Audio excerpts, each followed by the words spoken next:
SSS pensioners, second tranche, 1,000 pesos pension increase. Ano na nga ba ang status? Ibibigay na ba ito? Dapat na nga ba itong ibigay? Ating aalamin mula mismo sa SSS President. Yan kasi ang katanungan mula sa ating mga manonood, particular po sa ating YouTube channel. Basahin lamang natin, no? Takpan lamang natin ang kanilang mga pangalan bilang privacy. Well, una po, no, babasahin ko lamang sa aking notes mula kay Oiveb. Sabi niya, Sir, pwede paki-follow up nyo yung second tranche para malaki-laki naman, malaki-laki man lang ang pension ko nakakarampot. Thanks. Mula naman po kay Arnolfa Octavio, sabi niya, Sir, pwede paki-follow up yung second tranche dagdag namin sa pensyon maliit. Well, marami talaga ang mga nagtatanong sa atin, nagpapaabot ng mensahe kung ano nga ba ang status sa second tranche 1,000 piso na pension increase.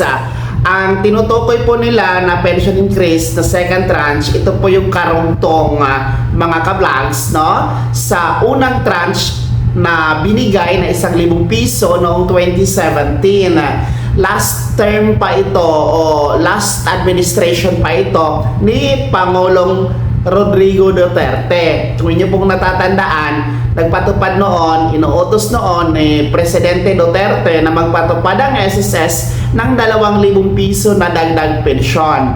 Kaya lang hindi yon kinayanan na isang bugso. Kaya hinati iyon sa dalawang tranche. Ang first tranche is 1,000 pesos.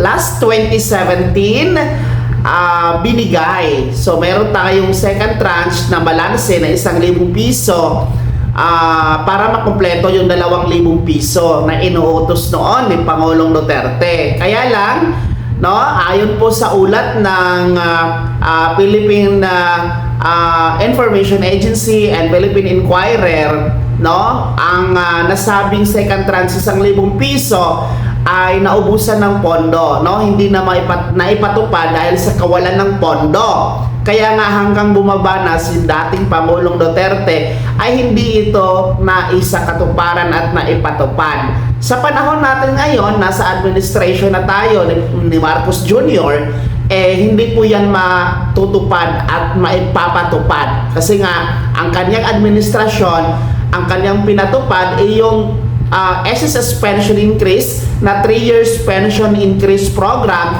from 2025 to 2027 under the pension reform program.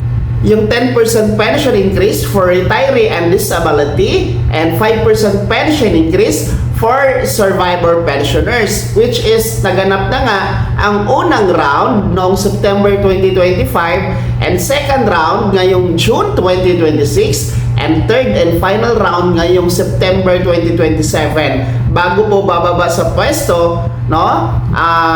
Ngayong 2028 si Pangulong Marcos Jr., yan ang kaniyang ipapatupad, ang 3 years pension reform program increase ni SSS. So, ang latest update po, no, latest pahayag, ang pinakahuling pahayag, kumbaga, ng SSS President, hinggil sa second tranche 1,000 pesos pension increase, narito, pakinggan ninyo at panoorin mga SSS pensioners.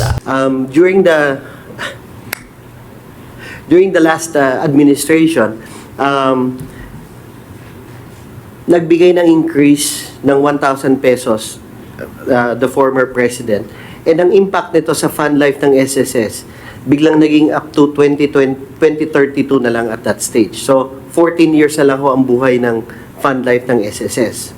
I'm happy to report that as of the moment, we have already doubled the fund life. It's now 28 years up to 2053.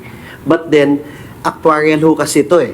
Ang ideal, kung tatanungin nyo, kasama ko dito ang aming chief actuary, si Senior Vice President Ed Cruz. 68 years ho sa actuarial science ang ideal for a pension fund. And the reason why meron tayong tinatawag na fund life is because defined ho ang benefit ng SSS. And that is something that we will be working on this year, about studies on how to convert from being purely a defined benefit to a variable benefit na. Ano hong impact nito? Sa ngayon ho, there is no way for us to increase the pension of our 3.6 million members because naka-defined benefit to eh. And ang katumbas ho nitong fund life ng SSS would be the unfunded liability, which the way it's calculated sa actuarial science is 68 years. Kaya in the trillions ho ito. So ayan po no mga ka-vlog, sa inyo pong napakinggan at napanood si SSS President Mr. Joseph D. Claro.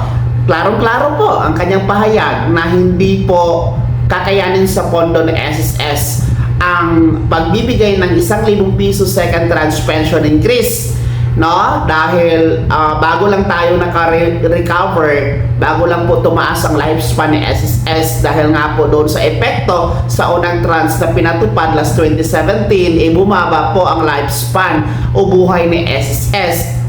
Dahil nga po sa pinatupad na contribution increase last 2019 and yung second tranche ng contribution increase last 2025, tumaas muli ang lifespan ni SSS, naging 2053 na ito. Kaya malabo talaga na maipatupad ang second tranche 1,000 pesos pension increase sa administrasyon na ito ni Marcos Jr., mga ka-vlogs. So sa lahat ng mga nagtatanong, wala po tayong second tranche 1,000 pesos pension increase na aasahan, no?